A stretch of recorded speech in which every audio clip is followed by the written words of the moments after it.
Michael Easter, welcome to the show. Thanks for having me. So the new book is called Scarcity Brain. What do you mean by that?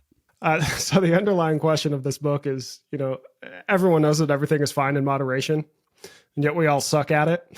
And so why is that? It looks at that question because when you look at humans, we sort of evolved in these environments where everything that we needed to survive was scarce and hard to find. And so we kind of evolved to overdo things, everything from food to stuff to information to status. And we still have those ancient genes pushing us into more in a world where, we have an abundance of all those things.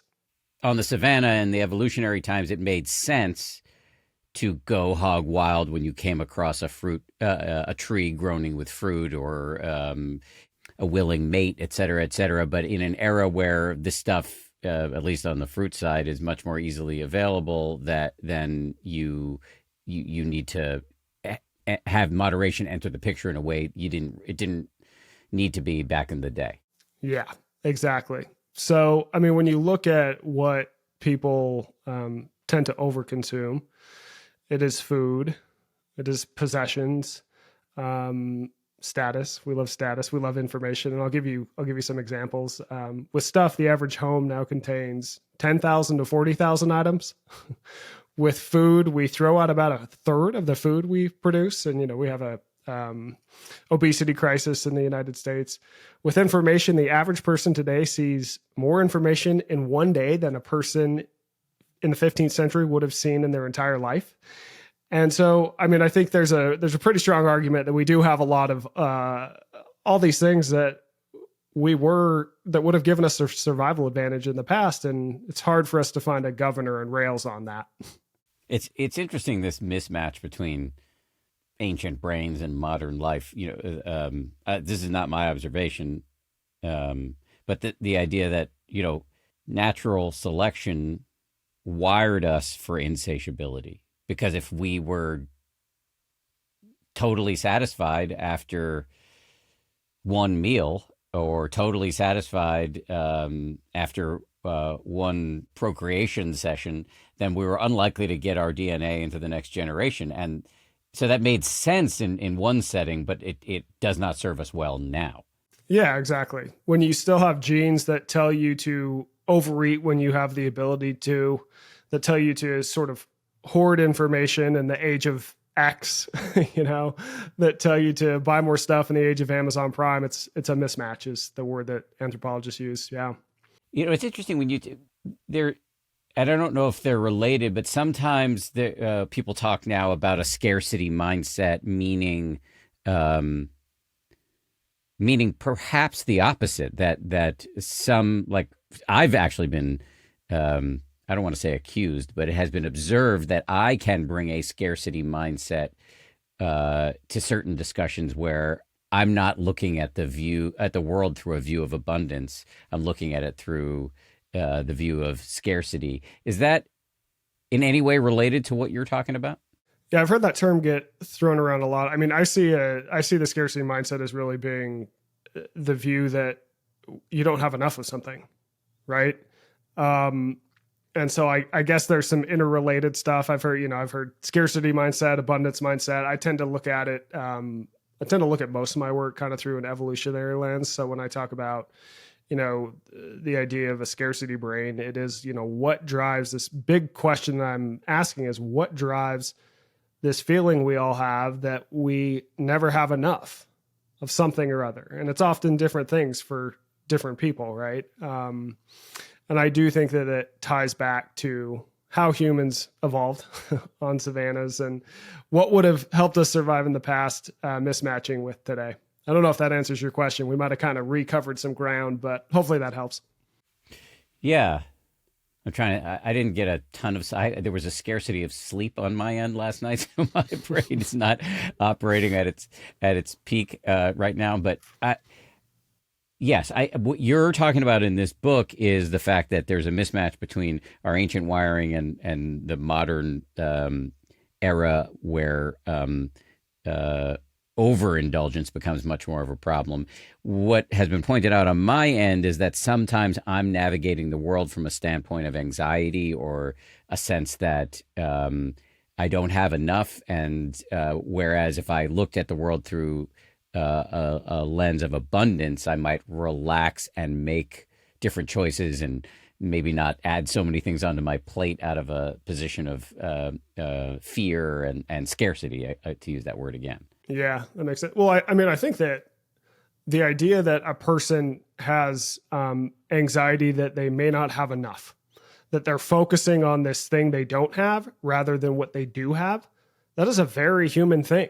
I mean, that is wired into us, because if you think about a million years ago when everything we needed to survive was hard to find and we didn't have enough, if you were constantly hyper focused on the next thing that you might need, you would survive, right? And we still have those ancient brains, but it just gets applied to a world where, you know, for many people, things are pretty good, but but we're still looking for that thing we don't have. It's like, oh, well, I got a problem with this. I got a problem with that, right? So there's another concept I talk about in my other book called The Comfort Crisis, and it's called prevalence-induced concept change. Now, that is a really scientific way of stating a really basic concept, which is that as humans experience fewer and fewer problems, we don't actually become more satisfied. We basically just lower our threshold for what we consider a problem. And so we end up with the same exact number of troubles, right? But our problems become more hollow over time as the world has improved over time. And so, you know, you can debate, like, is the world better this year than it was last year? And like, okay, we can go back and forth on that. That's legitimate. But like, let's look at it in the grand scheme of time and space. And I think we can all agree that today, by most measurements, the world is way better than it was 100 years ago, even 50 years ago, 200 years ago. But we don't often stop and appreciate that. So, I mean, you think of hunger has gone way down around the globe. Literacy is up. Wars are down overall. I mean, all these different measurements. But when you ask the average American, is the world improving? Only 6% of people say that the world is improving. And that's because we constantly are searching for problems, looking for the next issue. So our brain just kind of, when we get that question, our brain just kind of goes, well, things in Washington right now, no, the world's going, it's terrible, right? Because we just can't think in these big time scales. And so I think ultimately, like the big picture, it's like, well, why would I tell you that, right? The big picture is that I think that kind of clouds our judgment in ways, and also makes us not as appreciative about how incredible it is to be alive right now. Like, it is by far the best time to be alive. No question at all. I mean, think about it. We have hot running water, most houses in the United States. We have an abundance of food. Life used to literally just be walking around the earth looking for food and being really, really hungry all day. That's what people did, right? It was like, have kids, find some food, don't die. Those were your 3 jobs. And now we can do all kinds of crazy stuff. I mean, you and I are having a podcast right now, and you're in, I think, New York City. I'm in Las Vegas, right? My house is temperature controlled, despite the fact that Las Vegas is generally the temperature of a furnace outside. And so, yeah, that was kind of a long rant, but I think you get where I'm going with that.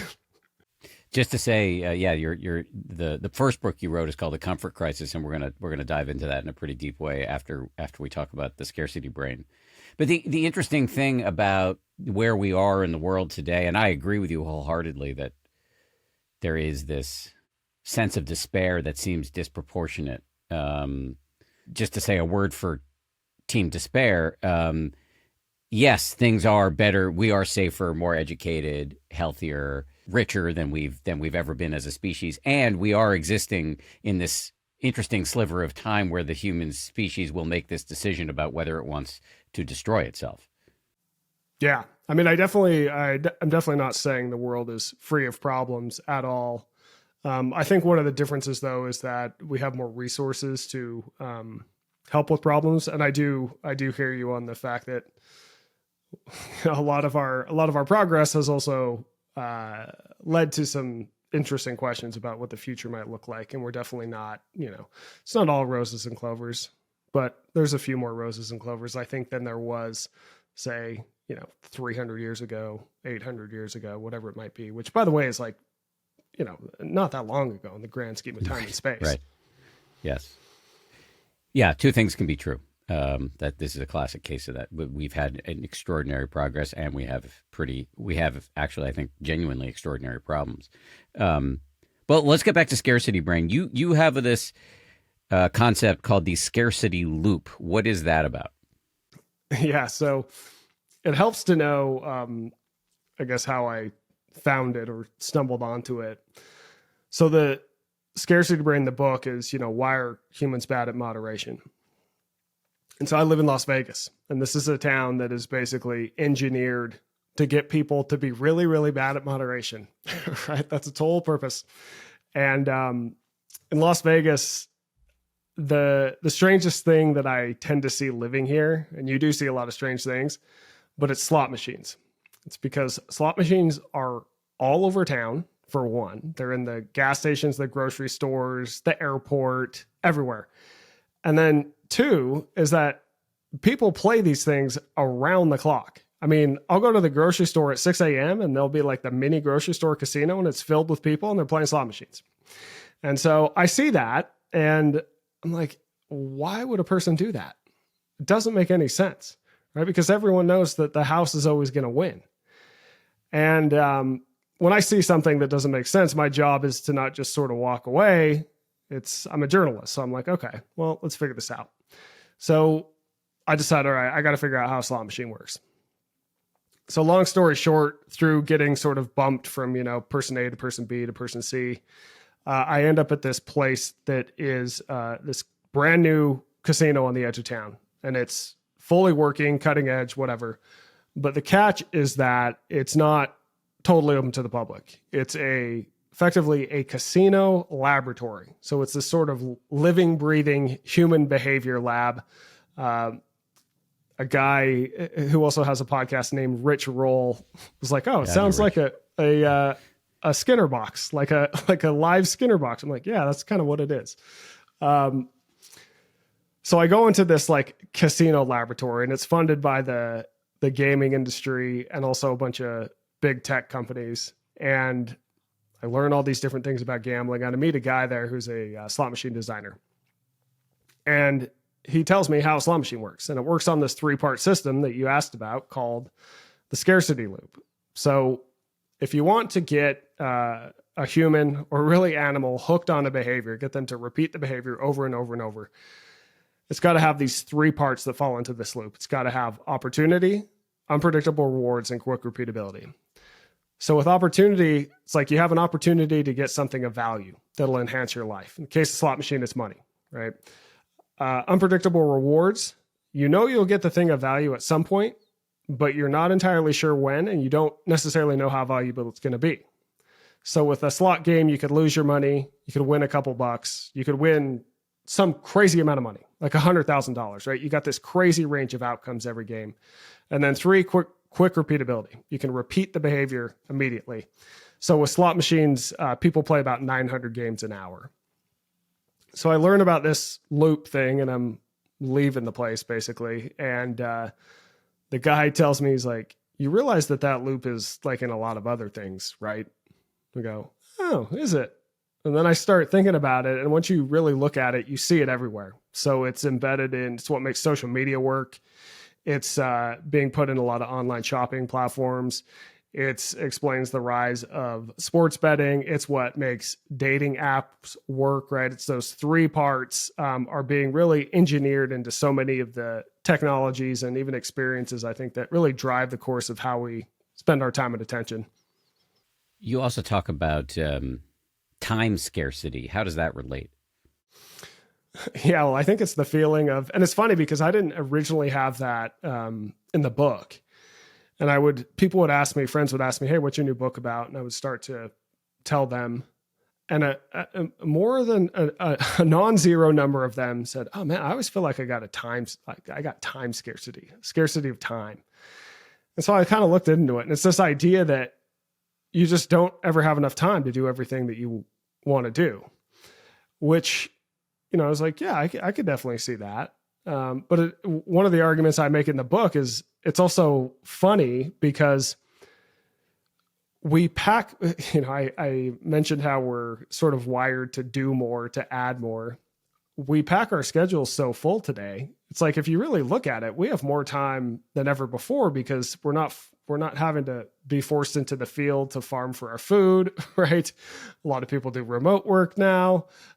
Generally, our hours worked have sort of gone down compared to the grand scheme of time and space, and yet we just fill our schedules with so much stuff to do, right? It's like I got to do this, I got to do that, we got to have another meeting, we got to have this, blah blah blah blah blah, and all of a sudden you think, man, I don't have enough time. It makes you feel frantic. It does. Is the I mean, for me, this is one of the major sources uh, of my predilection for being frantic. Does the loop apply to this, or is this just another zone of scarcity? I think in some ways it does. I mean, a lot of what we fill our schedule with is something that is going to enhance our life, right? Like, so we got an opportunity to get something from a meeting or some new opportunity or whatever it might be. And we don't necessarily know what good is going to come of it, right? And we're kind of just constantly filling our schedules. I mean, I don't think it's as strong of a one-to-one as like you might see on, say, social media or a dating app or some of the finance apps that are using that scarcity loop, or even the food system is pulling elements of it. But I do think that there is definitely something to that. Do you think it would be possible to use the scarcity loop for good? To design a product that taps into this vulnerability in the human brain and mind to get people to do something good for them? Totally. And I'm going to give you a wonderful example. And it is an example that I used to criticize when it first came out. And I have totally come around on this thing. So I'm friends with a guy whose name is John Hankey. And John's this game designer. So he started his career. He was at Google. I think he led the Map project. He left Google and started this mobile gaming company. And being a guy who he grew up in West Texas. He was always really into computers and video games and programming them, but he also spent a ton of time outside with other people. And that he realized really helped his mental health. And it also made him more creative in his gaming stuff. So he has a kid who is younger. I think maybe the kid was 10 at the time. And the kid loved video games, just like his dad, right? Loves video games. But he didn't love going outside and playing with other kids quite as much. And so John's like, I wonder, John's telling him, oh, go outside, go play with kids. And the kid's like, I don't want to do that. So John's like, I wonder if I could come up with a game that would get this kid outside, moving around with other kids. So what he does is he comes up with this game, Pokemon Go, which when it first came out, it's like, you all know it because everyone was playing it. You had all these people walking around, with their facing their screen, kind of looking around. You're like, what is going on? And the game is, to say the game is popular is like the understatement of the year. It's been downloaded more than 1 billion times. But what's so fascinating about the game is that it thrives on this scarcity loop, but it does so in a way that gets people out into the world doing things that are good for them. So if you think about this game of Pokemon Go, where you're walking out in the real world, so it overlays a sort of virtual map where you have to find Pokemon onto the real world. So you got your phone, you're looking at it, and you're like, okay, there's a Pokemon way over there. I don't know what it's going to be. I got to walk to get it, and I'm going to get some, video game points for doing that. So you're playing a video game that ultimately thrives off this loop of like, might get a Pokemon, don't know how good it's going to be, unpredictable rewards, and then quick repeatability. Right after I find it, I can go find another one. But as you're playing this game, what are you doing? You're outside, right? You're getting sunshine. You are walking, so you're putting in physical activity.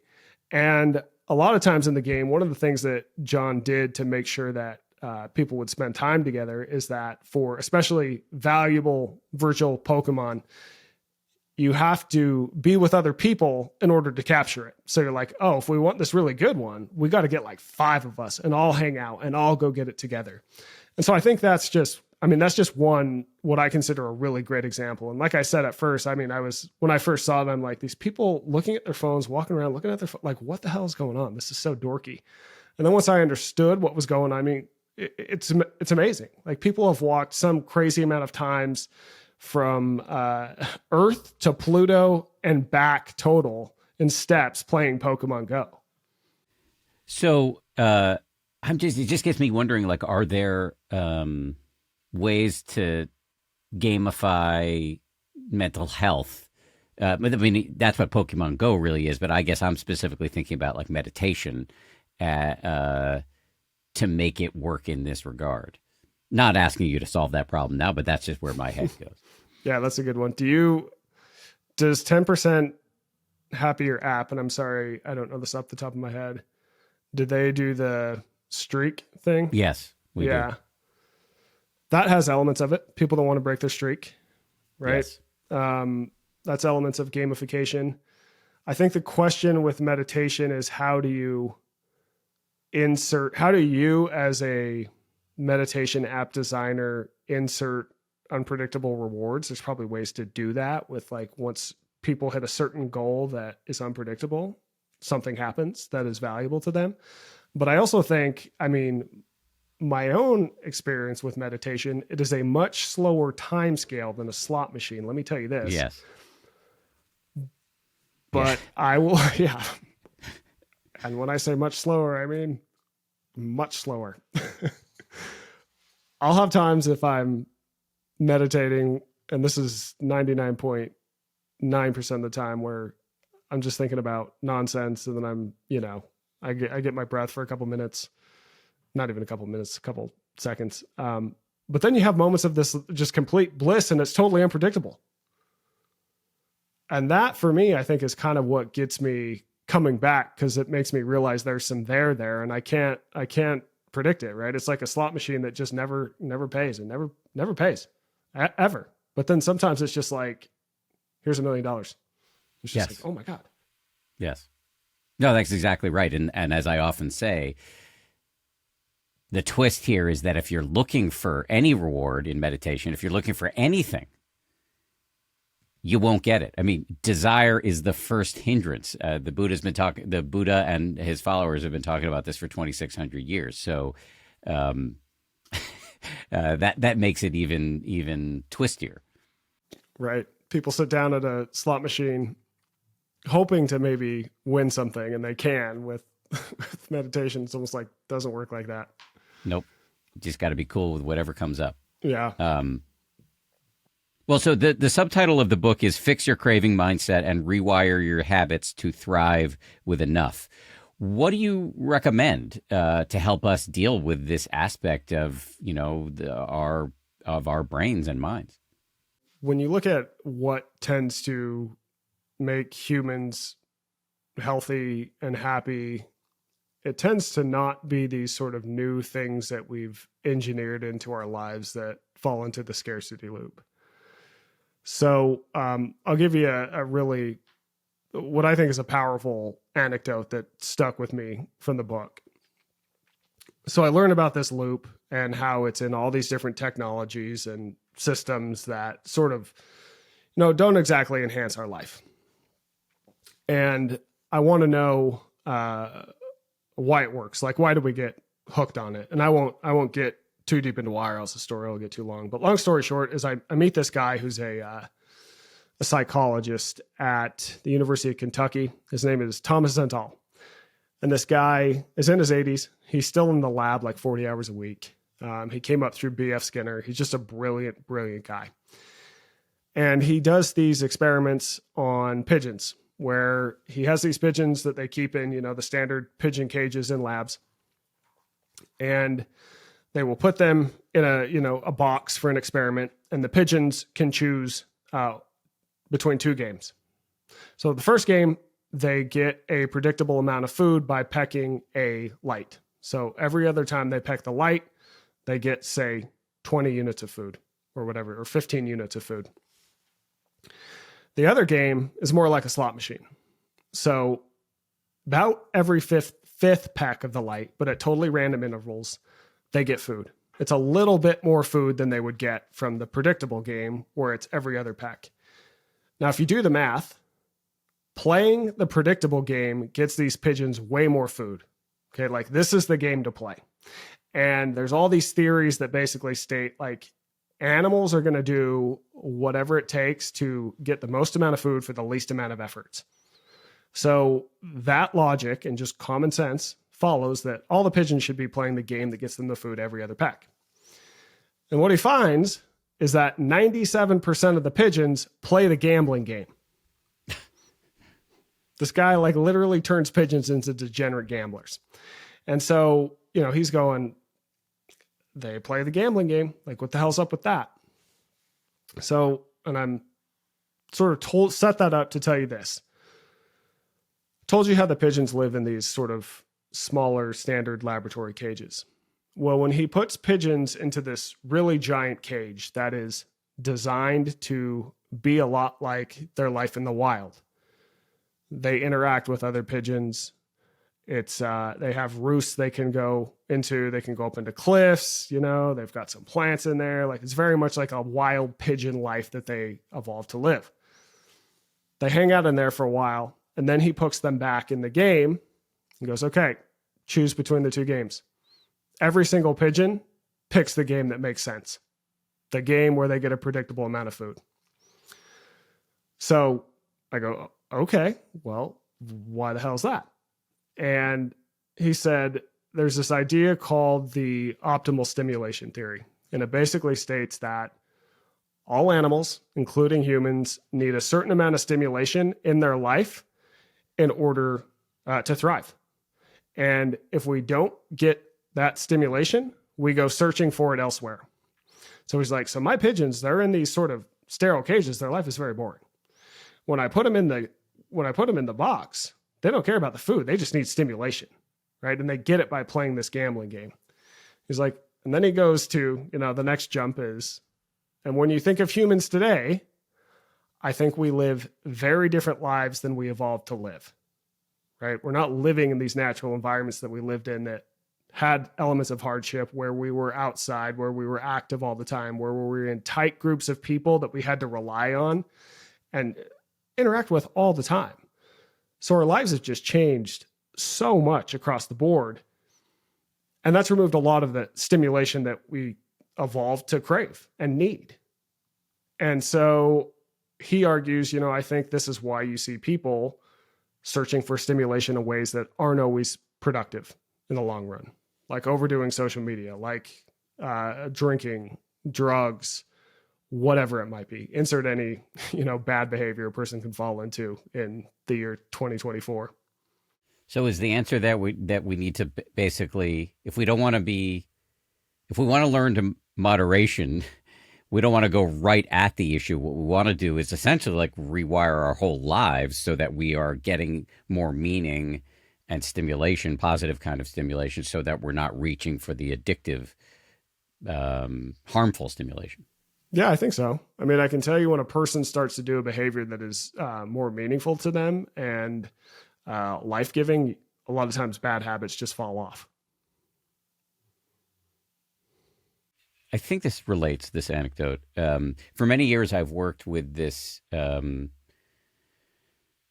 guess she trained as a dietitian, but she came up with, her name is Evelyn Tribole, and she came up with something called intuitive eating, and it's kind of like an anti-diet. And you're nodding your head, you've heard of it, and I imagine people listening to this, some of them might have heard of it, especially if you've listened to the show with any regularity, because I've droned on about Evelyn and her magical powers many times. But it's basically about getting you to listen to your body so that you're not following somebody else's food rules. You're listening to your body so that you eat when you're hungry and stop eating when you're full.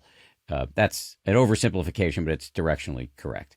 And I would come back to her. I still see her. I've been working with her for 4 years, and I still talk to her every month or two. Early on, I would come back a lot, and I still do this, and complain about, X or Y evening, I completely overdid it on cookies or something like that. And she would sometimes come back with this, what struck me as counterintuitive and maybe even irrelevant line of questioning around what my hobbies were and whether I was engaging with them with any regularity. And a lot of this was during the depths of the pandemic. So I couldn't do a lot of the things I normally did, but she was really pushing me she would send me pictures of her with her ping pong coach or video of her surfing and stuff like that. And, eventually, to make a long story even longer, my son and I ended up getting a drum set. I've played since I was 10, and he just started taking lessons. He's 9 now. And that really made a big difference for me, because I wasn't looking at meals as the only quote unquote fun time of the day, I had other shit to do that was also fun. Yeah, I mean, I think that tracks. And when you look at, I'm sure she has better stats than me, but one stat that has stuck with me is from this one's in the Comfort Crisis, I believe, is that 80% of eating is driven by reasons other than real physiological hunger. So a lot of it is because it's a certain time on the clock, or someone just brought food into the office and like, yeah, you just eat the food because it's there. And a lot of it is boredom too. And I think that that's kind of what we're talking about here, where it's like, you don't have anything to do. Food is delicious. Like food will always be rewarding, right? Food is always better than no food. And so I think that that tracks not only for eating, but for, I think, a lot of other different behaviors. And I can tell your example is funny because I had to, I still do a little bit of magazine work from time to time. And I had to write this profile yesterday. And I mean, my favorite part of my job is being able to write, and I get really into it. It's the most fun I could ever have. And yesterday I sat down and it was just like one of the most fun stories I'd written in a long time. And I started at maybe 9, maybe 8 or something. And I looked up and it was like 5. And I was like, I don't think I've eaten. I don't even know if I've had any water. Like what just happened? Right. And so I think there is something to that. Okay, so I could imagine people listening to this thinking, all right, well, I have trouble with moderation in various aspects of my life, various areas of my life, but it doesn't seem so easy to get a new pigeon cage. I mean, that's a big move. I'm rethinking everything about my life. Is there something a little bit more tactical and easier to plug in that might be maybe less holistic, but somewhat effective approach? Yeah. I mean, I think if you identify a behavior that is holding you back, and I do think that a lot of times nixing your worst habits is a lot more powerful than adding good new habits, right? Bad habits are like a foot on the brake. And so it doesn't matter how much gas you're giving the good new ones, you're still not going to go anywhere. I think if you can identify what your bad habits are, when I think about it in the lens of the scarcity loop, and I do think a lot of bad behaviors fall into that now, if you can say, okay, do these fall into the loop that I mentioned with the 3 parts? And then you can start to change any of the 3 parts of the loop will usually reduce the frequency of the behavior in question. So if you can change the opportunity to do the behavior, that'll usually reduce its frequency. So for example, like with food, it's like if you got an Oreo eating problem, guess what probably shouldn't be in your house? Oreos, right? You're just taking away the opportunity. Also, I think one of the most powerful ones is reducing the speed at which you can do a behavior. So I'll give you a good example for slot machines and then apply it over to phones. So with slot machines, they used to have those big clunky handles, right? When casinos moved over to buttons that said spin, it increased how fast people could play games. And people went from playing 400 games an hour to 900 games an hour. So the faster you can repeat a behavior, the more likely you are to repeat it. This is why social media has infinite scroll. And so if you can put pause in there, I think that helps a lot. There's some apps that help people do this. There's one I like called ClearSpace. And it basically just, when you go to open the app that you mindlessly open all the time, whatever it is, right? Whether it's New York Times or Twitter or Instagram, everyone has one of those apps where they just reflexively just pull out their phone and just open the app and they're like, wait, what just happened? What it does is it puts a pause. It goes, okay, you'd like to open this app. And you have to go, yes, I actually would like to open this app. And it goes, okay, let's take a breath together. And it takes you through like, a 10, 15 second exercise where you have to okay, breathe. And then it shows you a nice motivating quote. And then it asks you, how long do you want to spend in this thing?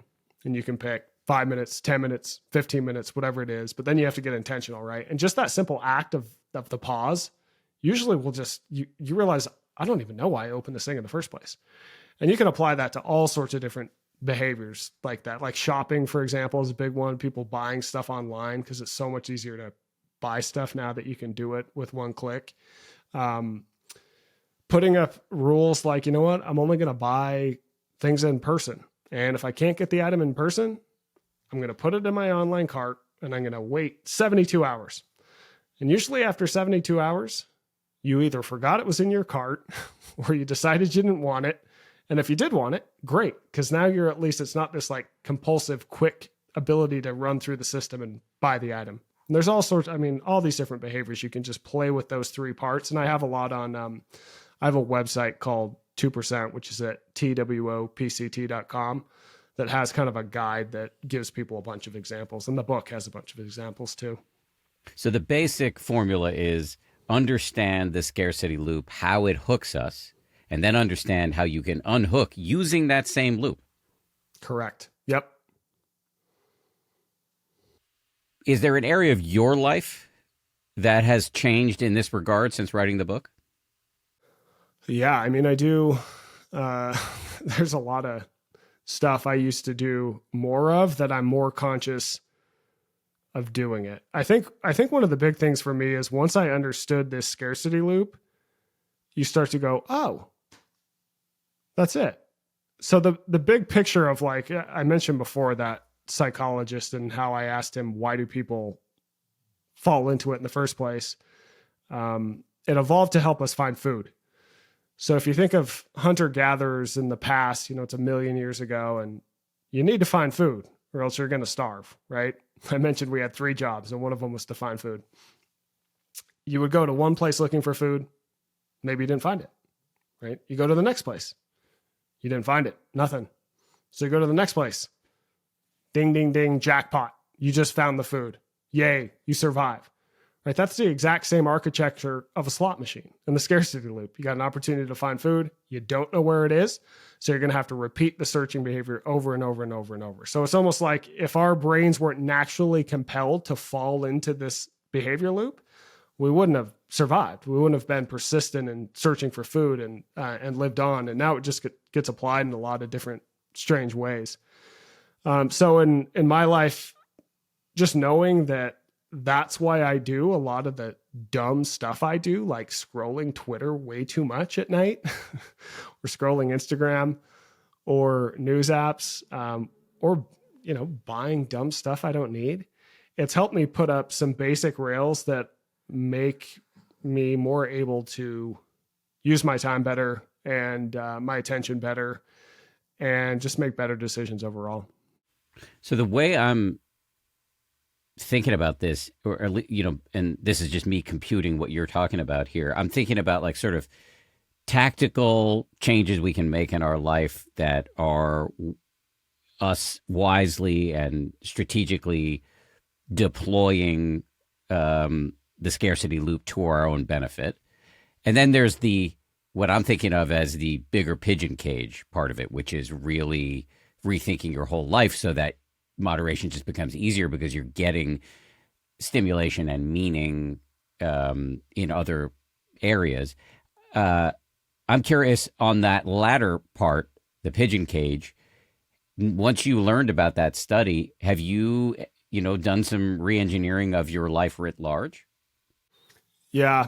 I mean, more time outside, more face-to-face in-person time with people that I care about, making sure I get enough physical activity. I think that, humans evolved to get a certain amount of physical activity, and it's a pretty high level compared to what we get today. And I do think that just tends to make me feel better, more calm, more at ease. I don't feel as wired to I'm just not as wired and crazy. Despite the observations you're probably making right now. Not true. And so I do think it is like, how can I mimic a lot of the things that have always made humans happy and healthy, right? Eat natural food, probably go for a walk every day. If it's outside, it's even better. Maybe go on a trail sometime, right? Oh, and by the way, if you bring people that you love and you love to spend time with, man, that's even better. Right. I mean, it's rather basic stuff that keeps people happy and healthy, but we've sort of engineered our world in a way that becomes challenging unless you actively seek that out. That makes a ton of sense. And actually, I find it quite helpful because it's not, the way you describe it, it's not super intimidating. In your book, you also spent some time taking a look at Saint Benedict. Um, can you talk about who that historical figure is and why it's so important in terms of this discussion we're having?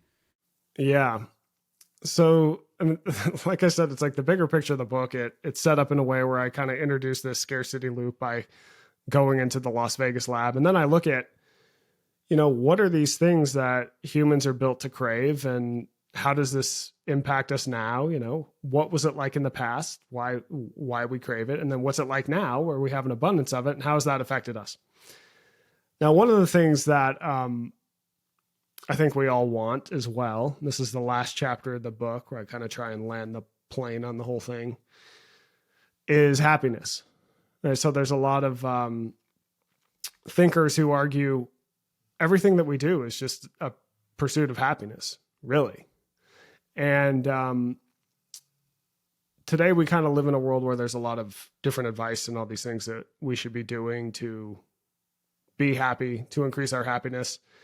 And I came upon this really interesting research about Benedictine monks. So they're from the lineage of Saint Benedict, who was he was a kid in Rome, basically, and he decided he didn't like how the Romans were living, and so he goes out into he's much like a Buddhist monk. He goes out into the cave for 3 years or something like that, and sort of comes to enlightenment about what makes people happy, and he starts founding all these monasteries where monks could live together and work together and pray together and blah, blah, blah, all these things, right? And I had come upon this research that found Benedictine monks are significantly happier than the general public.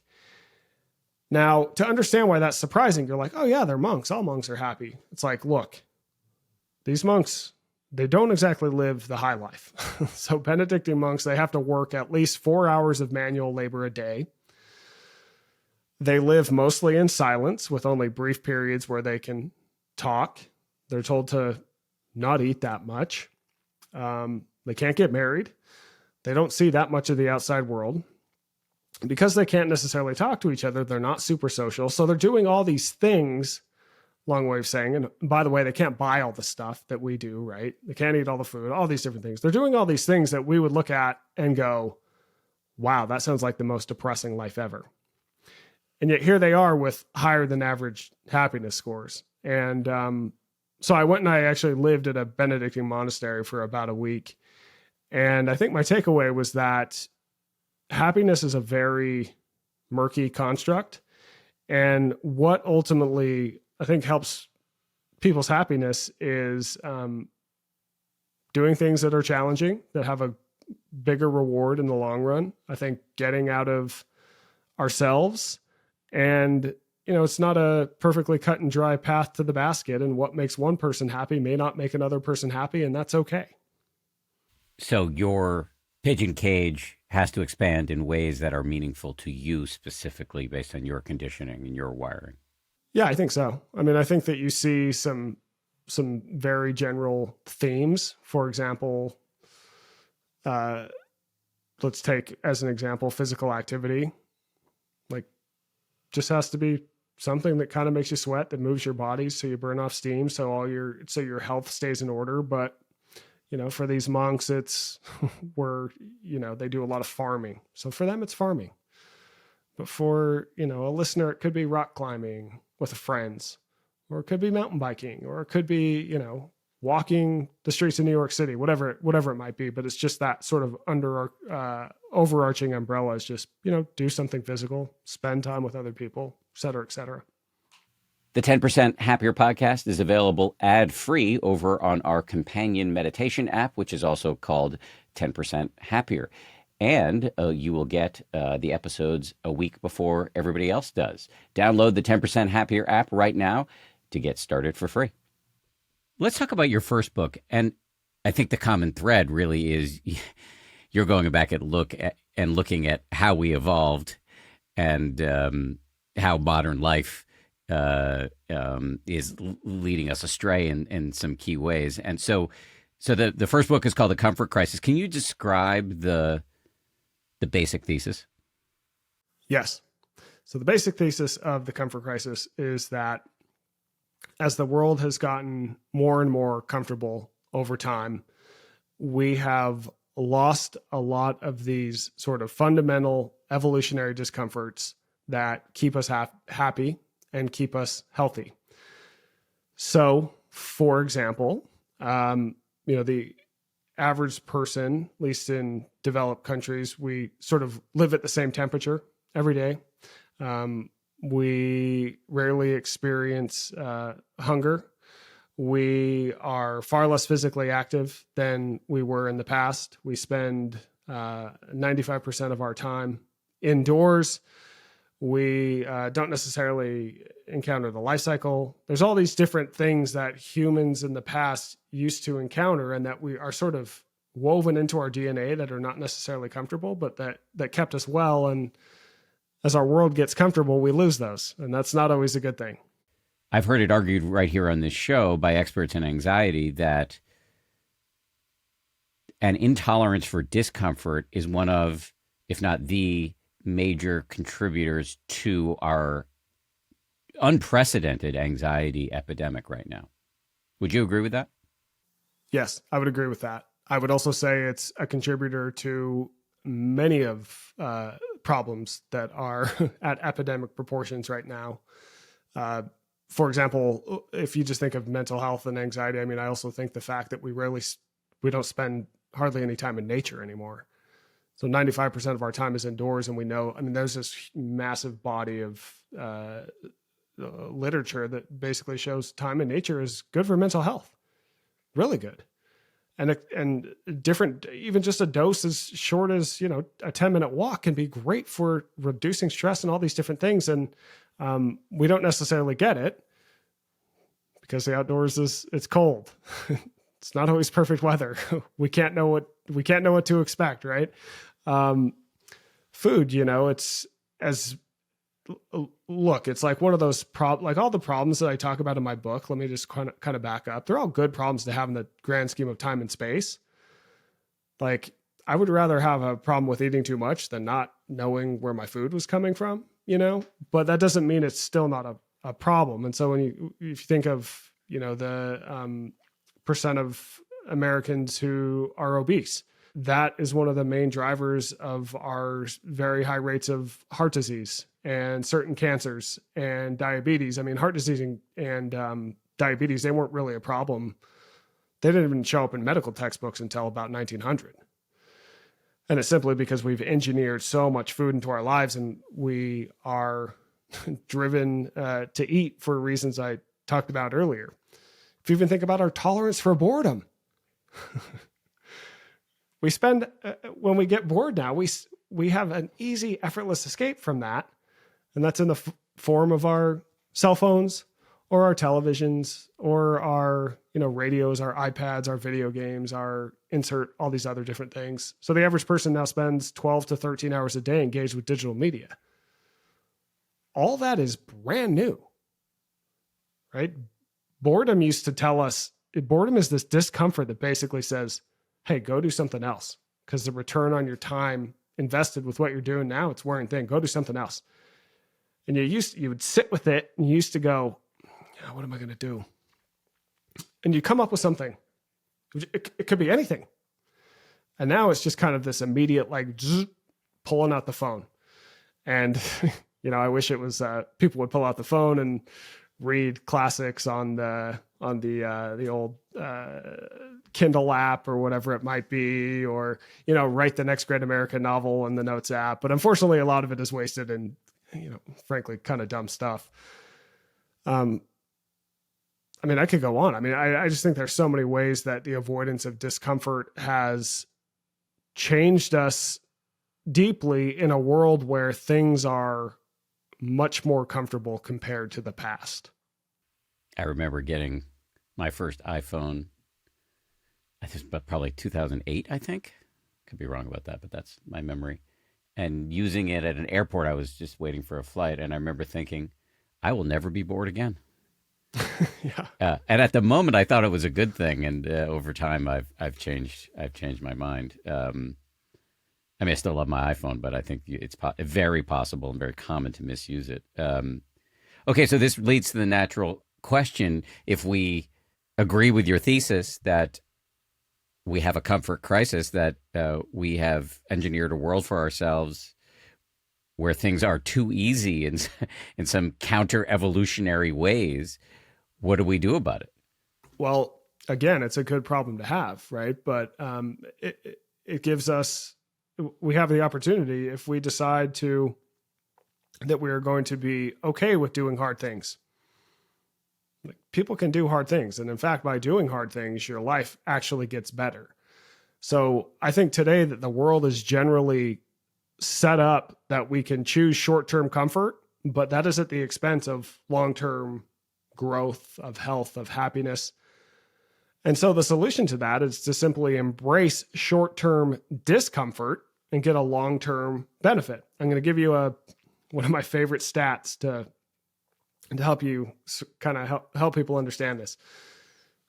So 2%, that is the percentage of people who take the stairs when there's also an escalator available. So this tells me a couple things. The first is that it really shows that humans are wired to do the next most comfortable, easiest thing, even when it's against our long-term interest.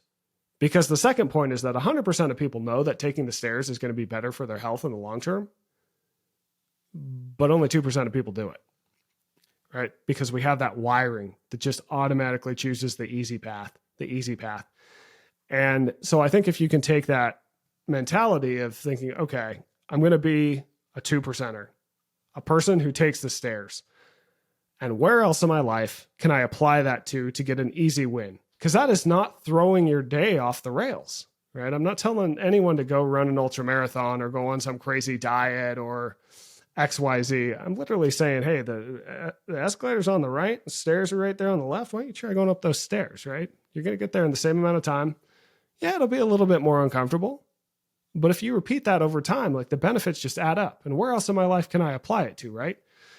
Can I apply it to how I eat? Can I apply it to how much time I spend outdoors? Can I apply it to even conversations I have with loved ones? Because a lot of times people will just let things sit and boil for years because they don't want to have a little bit of a tough conversation, right? And I think that the benefits really can stack up over time.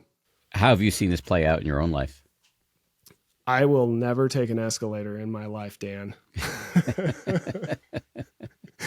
No, it's funny because my background is, for years, I worked at Men's Health magazine. And so it really was about like these grand, the magazine's front, everyone knows it's like, 6-pack abs in 60 days and here's some crazy workout. And I think when you really look at what benefits humans most, it's like, how can we insert these little hardships throughout the day that amount to some grand changes? So a good example is a study from the Mayo Clinic that found that people who simply move more throughout the day, not exercise, just like move more throughout the day. They're like, oh, I'm going to park in the farthest spot away. I'm going to take the stairs. Oh, I got a phone call for work. You know what? I'm going to take this call while pacing and not sitting. They burn an extra 800 calories across the day. I mean, that's an 8-mile run. And I think that lesson sort of applies to so many different areas of life. And so I really try and do all those things. I take the stairs. If I have a general work call, I'll try and do it while on a walk. I try and resist the pull of my device and lean into boredom. I try and spend as much time as I can outside. Try and get outside every day. So, what does leaning into boredom look like for you? When the feeling of boredom comes on, which everyone knows it, right? It's like your brain kind of starts to just feel like, and you're looking for something to escape. It's kind of sitting with that, not automatically choosing the easy thing, which is the phone, which that's going to be the hyperstimulating thing. But if I can use it as a time for ideas to just let my mind kind of wander. I will say it's good for ideas. Yeah. Um, so using it for that, and even, I mean, something as simple as taking a walk without your electronic devices, I think could be a great way to sort of just let your mind go places. And there's some really interesting research too about how our brains sort of work slightly differently, especially when it comes to creativity when you're outside and moving across the landscape instead of sitting indoors. Just to be clear, I have nothing against mind wandering. I think in meditation, it's gotten a bad rap because you are in meditation trying to focus on something. Generally speaking, focus on whatever's happening right now, um, and then mind wandering is going to happen. I mean, for the vast majority of us, it's going to happen, and to vilify it, to make it bad, actually just going to make it worse. It's about seeing it, being cool with it, blowing it a kiss, and then gently escorting your attention back to whatever you've tried. So, whatever you're trying to focus on. So, I just don't want anybody listening to feel like I'm anti mind wandering, because that would be basically being against the human condition. Um, yeah. And anyway, having said that, I get it that you take the stairs now and really try to, and that's a metaphor, like, just trying to find little ways throughout the day to embrace some discomfort, including boredom. Are there bigger moves you've made in terms of the structure of your life, or your willingness to have hard conversations, et cetera, that you now are more, embracing of? Yeah, I think being willing to have hard conversations is one, and self introspection, as much as, people aren't as good at that as as they probably think. At least I'm not. I think it is a worthy effort. I try and spend at least some stint outdoors every year, at least 3 days. There's this interesting concept I write about in The Comfort Crisis called the 3-day effect.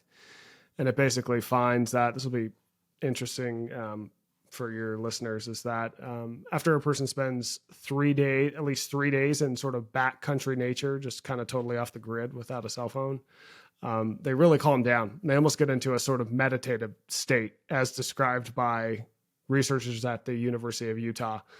And so this 3-day effect, it's almost like you need to be out in the wild for at least 3 days for this to happen. So day one, you're usually worried about what you left behind at home. Day two, you're still kind of worried about bears. And then by day three, you're kind of this like, I feel much better. Your thoughts are very different. You're much calmer, more collected.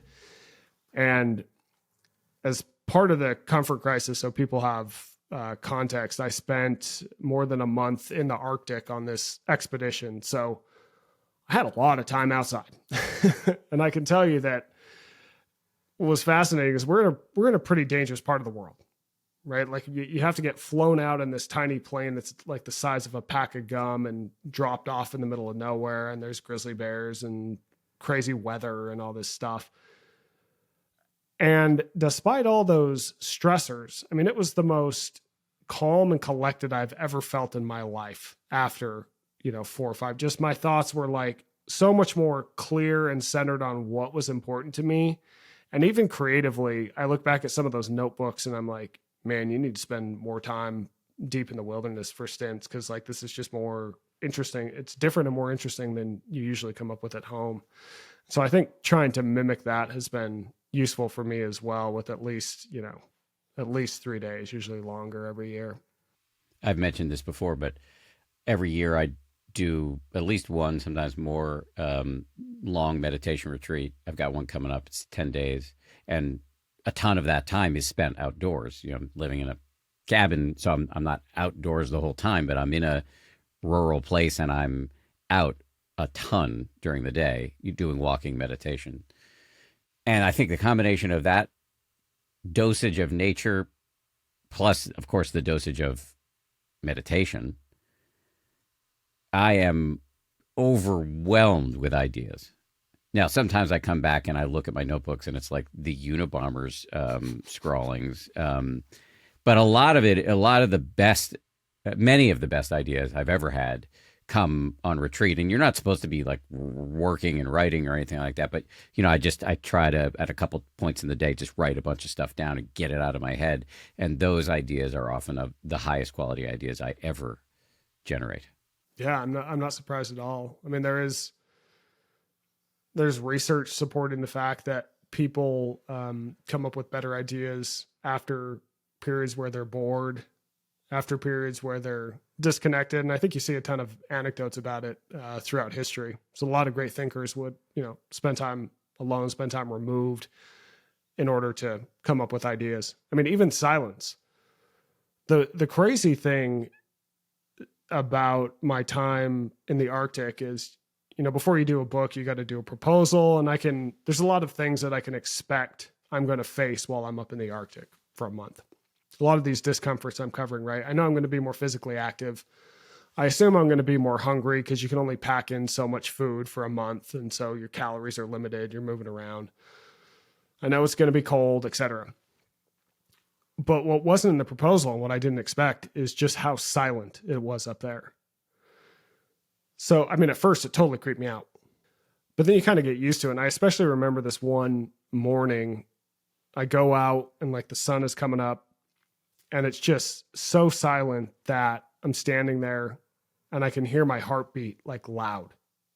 It's like boom, boom, boom, boom, boom, boom. You can even hear like a whooshing, like a shh, shh, which is blood running into your brain. I mean, that is how quiet it is up there. And then at some point, I just hear this, and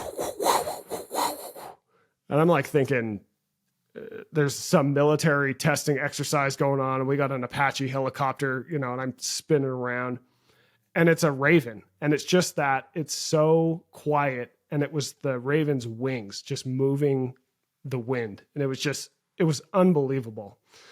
And that sent me down this rabbit hole of going, okay, like, why was it so quiet up there? And I think that most of the world was quiet like that for most of the time. So humans have increased the world's loudness, I think, by fourfold. And there's a significant number of people today that live at, I think it's 75 decibels, which is basically like standing next to a working washing machine. Like it's so loud in the modern world that we live in. And we don't really realize that it kind of drags us down. So after spending time in silence, people generally report being much less stressed. They have better focus. There's some interesting studies in office settings where they put people in the, group work, the open office concept, and then like a silent office. And the workers in the silent office always create more and better work.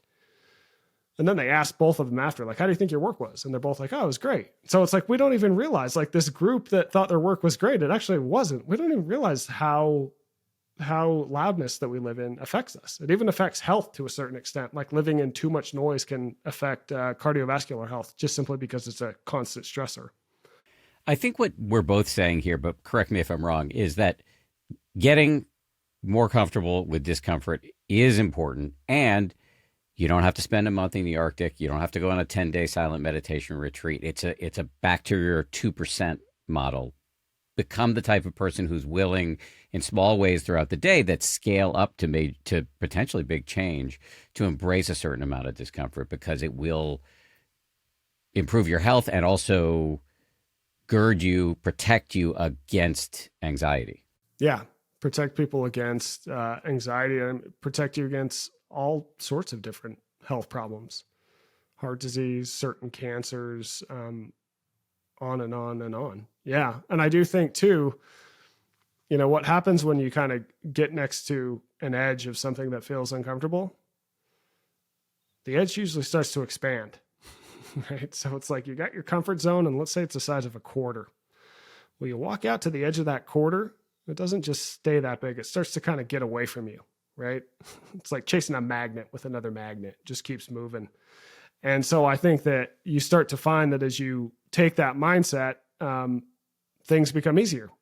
So you try something else. It's a little more uncomfortable, right? And then you get better at that. And then that's easier. And then over time, you find yourself, you've made these giant changes without it feeling like a stint in the Arctic for a month or a 10-day meditation retreat.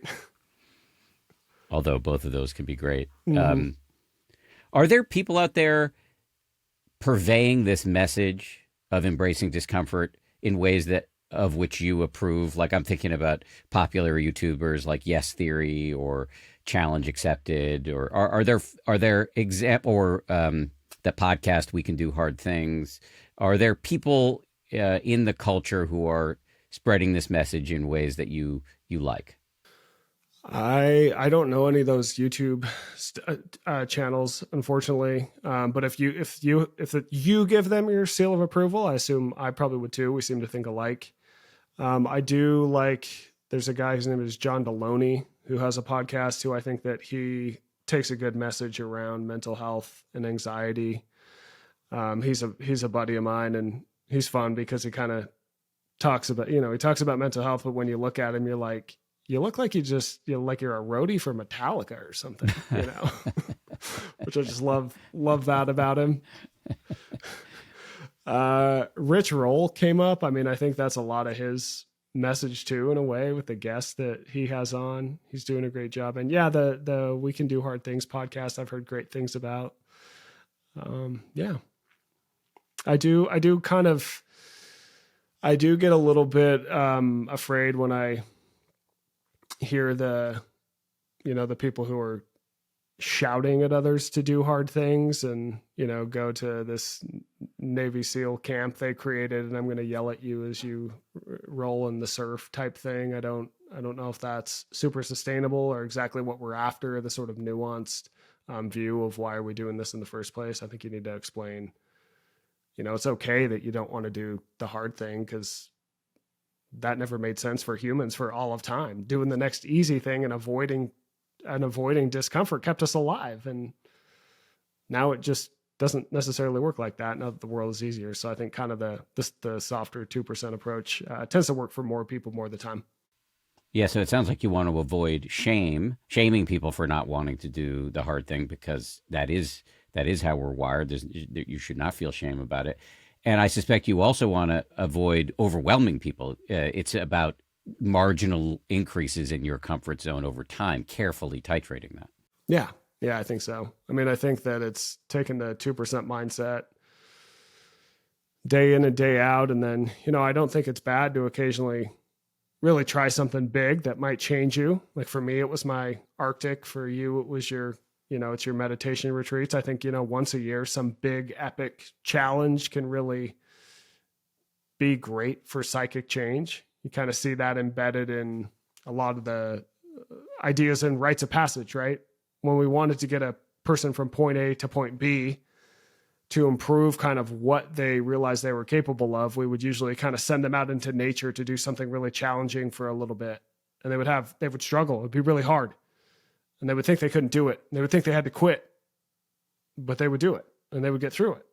And that realization that, oh, I went in here thinking one thing about myself and I had to do this other thing that was beyond my capability. And I didn't think I could do it, but I did it. That changes people's psyche in a way. And you walk out with a different version of who you are, and it changes your behavior forever after. I mean, that's in like all our ancient myths. It's a very human story. Let me ask you two questions I ask at the end of pretty much every show, which is, first is, was there something you're hoping to talk about that we didn't get to? I don't think so. I think we covered a nice amount of ground. I babbled on about slot machines, which is always something I enjoy. Talked about 2% idea, the benefits of discomfort and kind of a lot of my thinking. But I think actually one thing I just want to say is that, like, from all my work and looking at a range of research and speaking to experts and talking with a lot of real people, is that I think that people are just way more capable than we often think. I think humans evolved to be underconfident, yet over capable. And we only realize that we are capable if we're willing to take that hard step and just put our foot forward and realize that, like, the ground's going to appear under you. You're going to figure it out, but you got to take the step. And a lot of people have similar messages, but I've just received incredible emails from people where you're just like, oh my God, like it's people can do a ton. It's amazing. Agreed. Last question. Can you just remind everybody of the names of your books and your website, just so that people who want more from you can get it? Yeah.